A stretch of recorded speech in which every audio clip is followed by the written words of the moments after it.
What's up, y'all? Welcome back to the channel. This is a different style of video for me because it gets dark at like 4 o'clock now and I can't go outside and do things.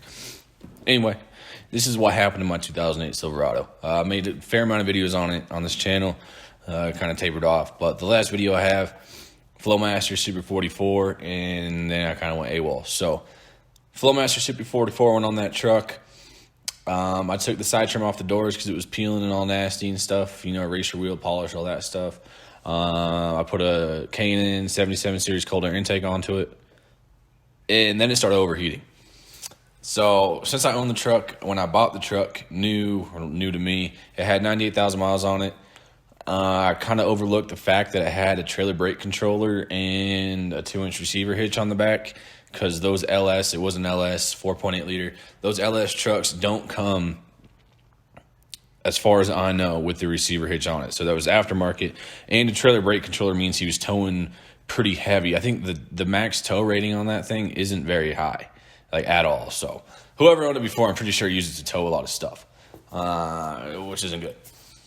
So all that stuff went on, cold air intake, took the panels off. It was looking good. I got window tint, I got the brow. Oh, yeah, I was excited. I was liking the truck.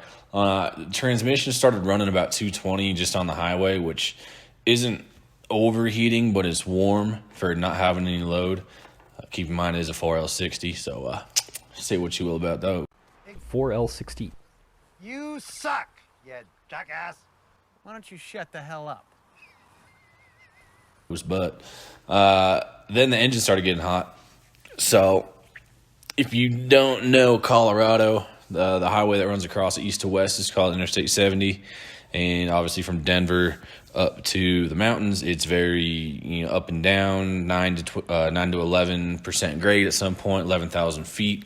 It's tough on any vehicle. You can take a brand new vehicle on it. Obviously, it shouldn't overheat, but it's tough on the vehicle, and it's just a flat road at sea level. So I was driving that one day, saw the transmission get up to 250. Keep in mind, nothing in the truck except me, and I may weigh a little bit, but not that much. So, no trailer, no concrete bags or bags of lead in the back seat. 250 on the tranny. Engine coolant temp. Sorry, the dog's walking over. He's got long claws going. What's up, doggy? Engine coolant temp, sits there at 210 all the time. I think the max on that one is 260. I just watched it start climbing and climbing and climbing and climbing until I pulled over. I didn't overflow the radiator, overheat the radiator. I wasn't spewing radiator fluid is what I'm trying to say. I didn't get any warnings from the truck. I was just watching it. So there is an off chance at that point that the sensors are busted. But I figured, all right, engine coolant temp going up, and I'd never seen it go up. Transmission running this hot, something's wrong. So I take it down to the mechanic. I say, hey, man, this is, it hit 250 on the highway, and the engine coolant temp, I had some pictures. And the guy says, oh, I've owned Chevys my whole life. It's a radiator. I said, all right, cool. Put a new radiator in. I trust you. $700. Guy puts the radiator in, obviously new coolant, does another look around. He says, all right, man, you're good to go. So I take that truck, and I was like, all right, I'm obviously going to test it. So I went off-roading in it, nothing, not rock crawling, but a steep dirt road.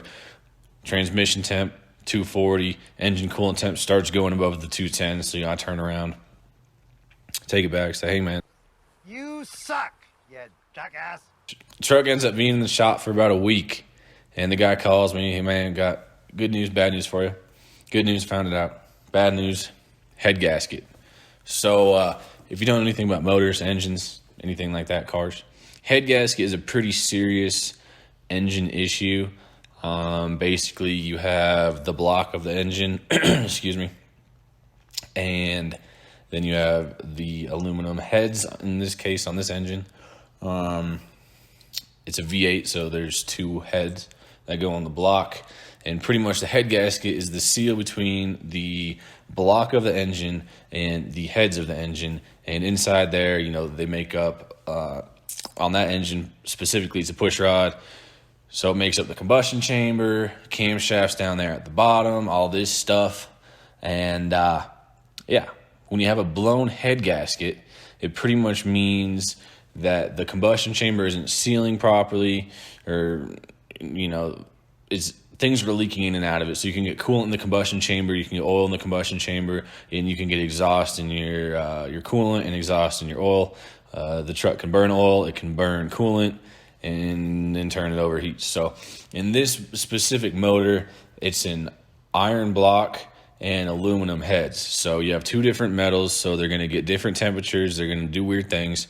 And essentially, that was pretty, that's not perfect mechanical explanation of it. I'm sure I have some things not perfectly right. But in short, if you blow a head gasket, you have to pull the whole engine apart. You have to machine the heads in this case because they're aluminum heads, which means you kind of file them down to make them a perfect surface. You replace the head gasket, all this jazz. So I was quoted $5,000 for that. And, I said, all right, leave it. I'll drive the truck home. I buy a test from Napa, and you can put it on your coolant overflow reservoir, and it tests for exhaust gases in your coolant. And I ran that test, and basically the fluid's blue and it turned yellow.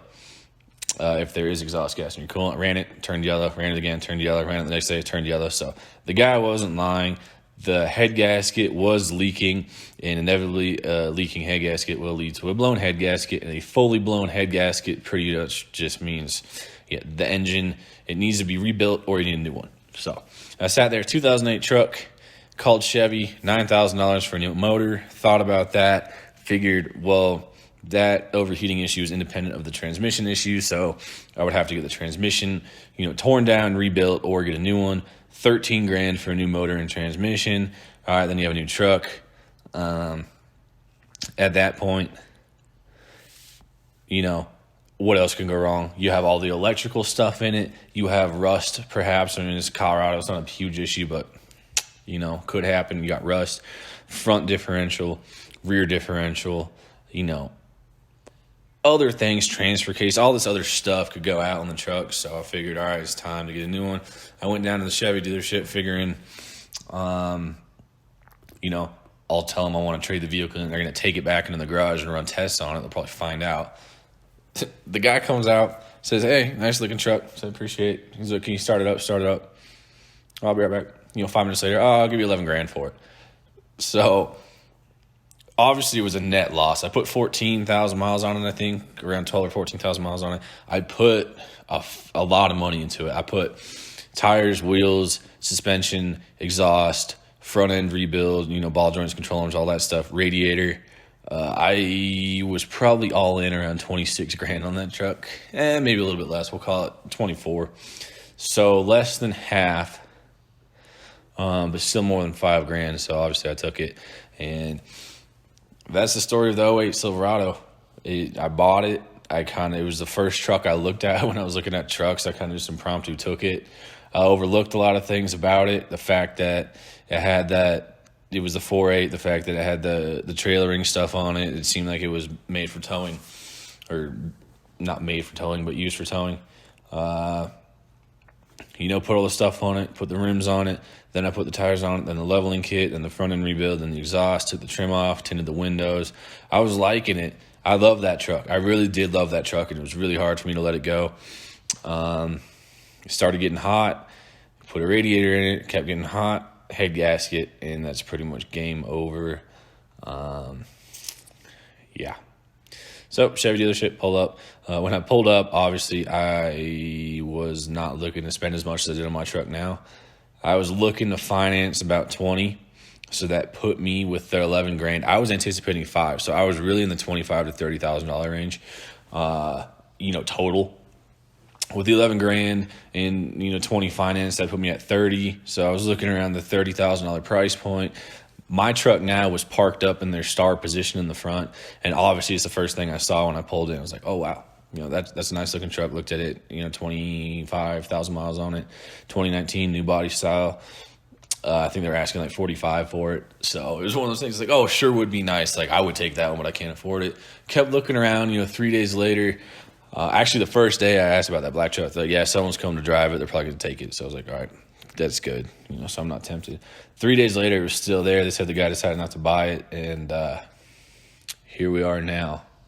A lot more money than I planned to spend. But we have a 2019 Silverado. I put 9,000 miles on this bad girl in 5-ish months. So it's going to be probably 18 to 20,000 in a year, which is a lot of miles. That is a lot of miles. but no issue so far. Transmission runs so cool. It runs at like 175 all the time, so that's great. But yeah, that's what happened in the 2008. I bought it, first truck I seen, overlooked a lot of things. I figured it was good because it was low miles, but you think about it and you look at trucks, 18 grand for a 98,000 mile 2008 is a little low. So I'm sure they knew or something, or I don't know, can't do anything about it now, but that's the story of the Silverado, the 2008. If you have any questions on that truck, I have some pictures of it that I'll put in here. Questions about what happened or, other things, feel free. But for now, we have progressed 11 years in terms of Chevrolet vehicle technology. And I'm not complaining except for the bills. I'll complain about that.